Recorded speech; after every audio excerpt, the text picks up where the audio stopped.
So the next exercise to help address mobility in the foot, to increase the length of the superficial backline fascia so we can get much closer to being able to touch our toes, is all about the mobility of the toes and the joints in their foot.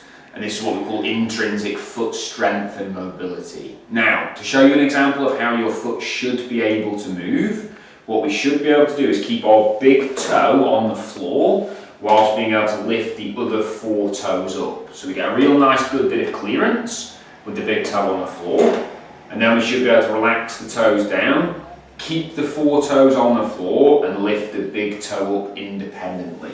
Again, a good bit of clearance here with all 4 remaining toes relaxed on the floor. Now that's normal, good intrinsic mobility in the foot. If you've already got that, then you don't need to worry about working on this exercise, but this is one that a lot of people really do struggle with. So if you've tried that and you can't do it, and the connection between your brain and your foot's just not strong enough at the moment, you can start using your hand for a little bit of assistance. So what we recommend you do is use your fingers to hold your toes down and lift the big toe up, and repeat that about 10 times. Then switch over to holding the big toe down and lifting the other 4 toes up about 10 times as well. Now most people will usually find that they'll be able to lift the 4 toes up with the big toe down before they can lift the big toe up independently.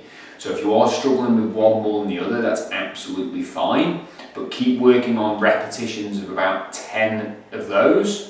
Do that as many times as you can throughout the day and combine it with the ball release underneath the plantar fascia, and you'll start to get a lot more mobility in the foot and get closer to being able to touch your toes.